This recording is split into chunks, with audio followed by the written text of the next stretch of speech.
Hello friends, നമസ്കാരം. പുതിയൊരു വീഡിയോയിലേക്ക് ഏവർക്കും സ്വാഗതം.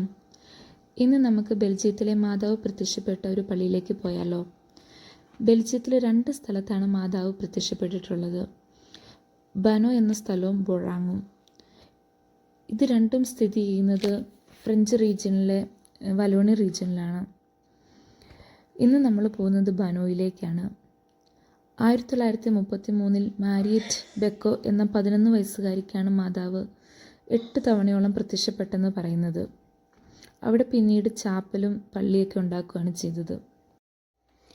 പ്രകൃതിരമണീയമായ ഒരു സ്ഥലത്താണ് ഇത് സ്ഥിതി ചെയ്യുന്നത്. ഞങ്ങൾ മാസത്തിൽ മിക്കവാറും ഒരു തവണയോ അല്ലെങ്കിൽ 2 മാസം കൂടുമ്പോഴോ ഒക്കെ പോകുന്നതാണ്. ഇപ്പോൾ തിരക്കും കാരണം രണ്ടുപേരുടെയും ഡ്യൂട്ടിയും ഒക്കെ ഉള്ളതുകൊണ്ട് കുറച്ച് നാളായി ഇപ്പം പോയിട്ട് തന്നെ. പോകുന്ന വഴി കാണാൻ നല്ല മനോഹരമാണ്. 2 വശത്തും പച്ചപ്പും ഹരിതാപവും ഒക്കെ നിറഞ്ഞ മരങ്ങളൊക്കെ നിൽക്കുന്നതുകൊണ്ട് തന്നെ കണ്ണിനും മനസ്സിനും നല്ല കുളിർമ നൽകുന്ന ഒരിതാണ്. അങ്ങോട്ടേക്ക് പോകുമ്പം തന്നെ ഭയങ്കര ഒരു പോസിറ്റീവ് മൈൻഡാണ് കിട്ടുന്നത്.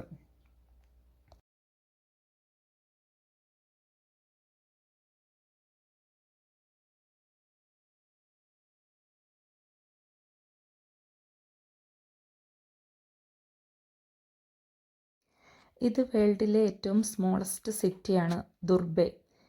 അത് ബെൽജിയത്തിലാണ് സ്ഥിതി ചെയ്യുന്നത്. നമ്മൾ ഈ ബനോയിലേക്ക് പോകുന്നത് ദുർബെ കൂടിയാണ്.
നമ്മുടെ വീട്ടിൽ നിന്ന് ഏകദേശം 80 കിലോമീറ്റർ അകലെയാണ് ഇത് സ്ഥിതി ചെയ്യുന്നത്. ഞങ്ങൾ ഇടയ്ക്കൊക്കെ നിർത്തി ഏകദേശം 1.5 മണിക്കൂർ എടുത്തു ഇവിടെ എത്താൻ. വണ്ടി പാർക്ക് ചെയ്ത് നമ്മൾ നേരെ പോകുന്നത് മാതാവിൻ്റെ ഗ്രോട്ടോയുടെ ഫ്രണ്ടിലേക്കാണ്. അവിടെ മാതാവിൻ്റെ ഒരു സ്റ്റാച്ചു ഉണ്ട്. അവിടെ ഹോളി വാട്ടർ വരുന്നുണ്ട്. നമുക്ക് ഹോളി വാട്ടർ നമുക്ക് ബോട്ടിൽസ് ഒക്കെ കൊണ്ടുവന്ന് എടുക്കുകയൊക്കെ ചെയ്യാം. അതിനും പ്രത്യേകം ടാപ്പുകളൊക്കെ അവിടെ അറേഞ്ച് ചെയ്ത് വെച്ചിട്ടുണ്ട്. അവിടെ വരുന്ന ആൾക്കാർ എടുത്തുകൊണ്ട് പോകുന്നതായിട്ട് നമുക്ക് കാണാൻ പറ്റും. അതുപോലെ തന്നെ മാതാവിൻ്റെ സ്റ്റാച്ചുവിൻ്റെ ഫ്രണ്ടിലും ഹോളി വാട്ടർ വരുന്നുണ്ട്. ഓരോരുത്തരുടെ വിശ്വാസം പോലെ അവർ കൈകളൊക്കെ വെച്ച് പ്രാർത്ഥിക്കുകയും വെള്ളത്തിൽ കൈമുക്കി പ്രാർത്ഥിക്കുകയൊക്കെ ചെയ്യുന്നുണ്ട്.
സ്റ്റാച്ചു ഒക്കെ നിർമ്മിച്ച് വെച്ചിട്ടുണ്ട്. ഇത് നമ്മുടെ മദർ തെരേസയുടെ സ്റ്റാച്ചു ആണ്. അങ്ങനെ പല കൺട്രീസിലെ വിശുദ്ധരുടെ സെയിൻസിൻ്റെ സ്റ്റാച്ചുകൾ അവിടെ നിർമ്മിച്ചിട്ടുണ്ട്. അതുപോലെ ചെറിയ ചെറിയ ചാപ്പലുകളും ഒക്കെ ഒരു കാടിൻ്റെ നടുക്ക് സ്ഥിതി ചെയ്യുന്ന സ്ഥലം പോലെ നമുക്ക് തോന്നും. കുറേ നടക്കാനും ഒക്കെയുണ്ട്. ഭയങ്കര ഒരു കാം ആൻഡ് ക്വയറ്റ് ഏരിയ ആണ്. ഭയങ്കര ഒരു പോസിറ്റിവിറ്റി നമുക്ക് കിട്ടും.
ഞങ്ങൾ പോയ ദിവസം തീർത്ഥാടകരുടെ ചെറിയ ഒരു സെലിബ്രേഷനൊക്കെ ഉണ്ടായിരുന്നു.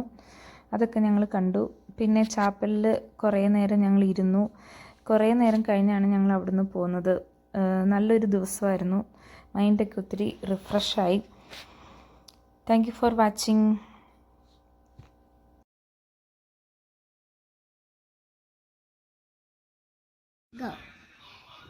ലൈക്ക് ചെയ്യോ, സബ്സ്ക്രൈബ് ചെയ്യോ, ഷെയർ ചെയ്യോ, മെല്ലെ മത്തോ.